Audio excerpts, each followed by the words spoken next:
Hello and welcome to StratoCast, the Battletech UK Southeast podcast. My name is Stuart, StratoCast Level 3, and today in Infantry Operations Part 3, we're going to look at using conventional infantry to swarm a battle mech. I have pitted a platoon of 28 foot rifle anti-mech troops with a grand BV of somewhere in the region of 150 because they've got a skill of 2-3, so I've made them elite, against a Steiner Scout Lance Atlas with a skill of 5-6, and we're going to see what happens here. Now I've also stacked the deck in my favour by starting them in the same hex, and let's have a look at the target numbers first. So my anti-mech skill is going to be 3, and as you can see that when I've got 28 troops, I have a +2 modifier to swarm attacks, so I'll need a 5. To that you add the movement modifier of the Atlas, which is going to be 0, and you don't add any terrain modifier. Last of all, you would have the add the modifier if the Atlas was prone, would be -2, and prone in immobile would be -6. So if anybody shuts down due to heat or a pilot going unconscious, that's a great time to swarm them.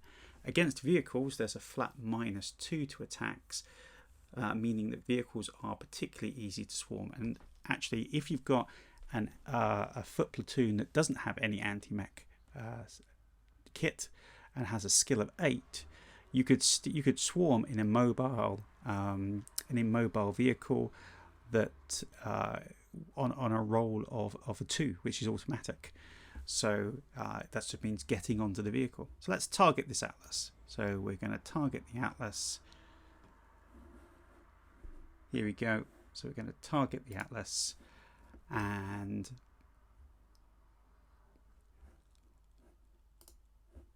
we're going to select the anti-mech attack. Here we go. So swarm attack and fire. And this is done in the weapon phase, not in the physical attack phase. And I've succeeded in swarming. So I needed a 5, which was 3 + 2, no modifier for terrain, and it was successful. So now the defender swarmed. In the physical phase, the Atlas can actually try to brush me off using a punch attack. And this brush off attack is a special type of punch attack where you have to roll a piloting skill at +4, and you do all the normal modifiers of punch attacks, so damage, arm actuators, and if successful, it means that the infantry take damage as if a punch has hit them in the open. So basically they'll take 20 damage and will be brushed off to the floor, and if it fails, then the mech, and this is the funny part, punches itself and does damage equal to a punch on its own punch table, which means it can literally punch itself in the head. There have been situations where mechs have literally punched themselves in the head and then critted the cockpit and basically died because of them trying to get rid of infantry. So it is a risky move. So let's see how it does. So you can do it twice. Princess here, the AI has decided to do it once. It missed and it rolled 10 damage and it hit itself in the right arm. Would have been funny if it had been in the head. So now we've successfully swarmed. In the next initiative, when the Atlas moves, the swarmed unit moves along with it. Now at this point, if the Atlas wanted to, and it could have gone prone, and by going prone, it can actually knock the troopers off. So that's a rule that's covered on page 222, where you can basically cause damage and shake them off, and that requires a successful piloting skill. But of course it leaves you prone on the floor and use up your movement points, which might not be particularly good if there are other mechs around. If you're a jumping mech, you can actually jump and try and dislodge the mechs, and if you do that, you need to make a piloting skill roll. I think it's a +3, where you basically jump and that causes the mechs to fall off. The other trick that some people use if they are hit by, it's +4 for mechs. So you roll piloting skill at +4 when you land, and if you're successful, the troops drop off. But you can also walk your mech into depth 1 or 2 water, and if you do that, if you completely submerge yourself, it causes the infantry unit to be destroyed. So that can be quite risky as well. Now, let's have a go then at actually, now we've swarmed them, it doesn't do any damage in the turn you swarm them, but in the next turn, you get to basically make a swarm attack and it automatically hits. So we can hit that with a swarm attack there. We can skip movement, and we're going to make a swarm mech attack targeting the Atlas.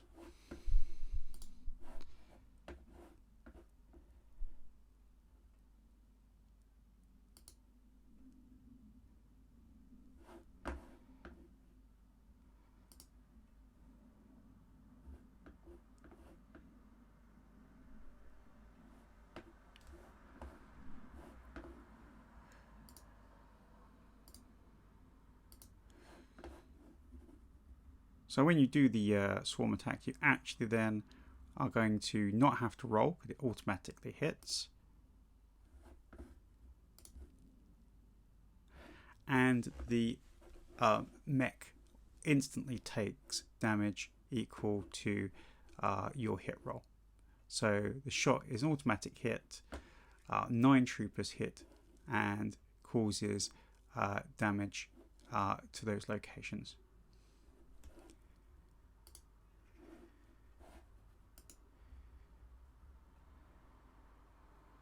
Again, the Atlas has tried to kick me again. It tries to punch me again and has failed, and then punches itself in the central torso.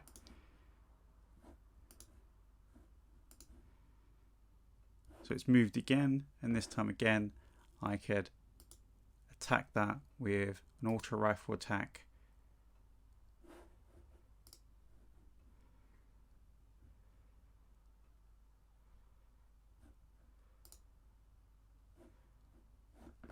Skip movement first of all. You still get to move during your when you're swarming, but you just have to declare that you're not moving. You're just continuing to swarm. You could at that point, of course, disengage.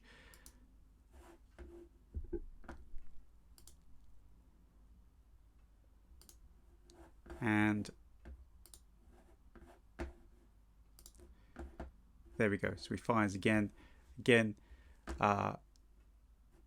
attacks again, and this time you can even hit in the rear torso. So when you're rolling on the swarm hit chance for a bipedal mech, you can actually hit the torsos, because if you hit a torso, you have to roll, and on a roll of 5 or 6, or I think might be 4 to 6, you hit the rear of the target.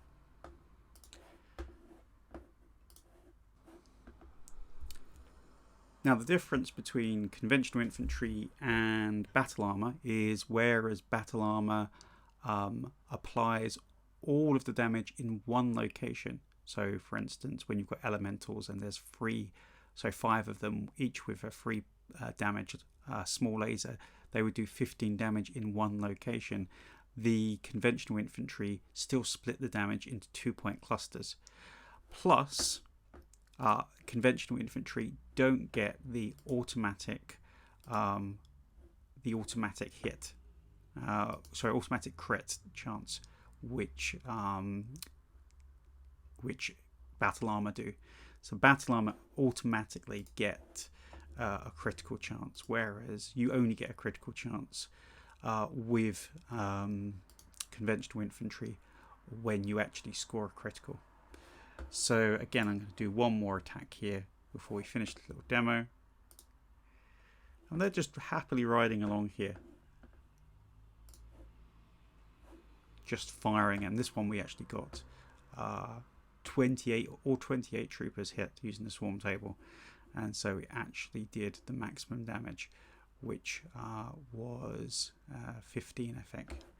So again, not a particularly powerful attack with them against an Atlas, but swarm attacks can be particularly quite damaging. Overall, I think people prefer the leg attacks for two reasons. One is the leg attack causes a chance for critical, and happens in the same turn as you start it. So whereas the swarm attack, you have to swarm in the first turn and then you start doing damage in the second turn. The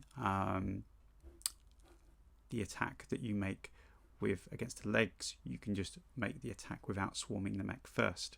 But swarm attacks can be very, very effective. And again, if you get some lucky crits through there, like any small damage thing, the SRM, like SRM2s or SRM6s, you're doing damage in 2-point blocks, and that means it makes it very easy to find those head crits or those floating criticals to do extra damage to your opponent's mech.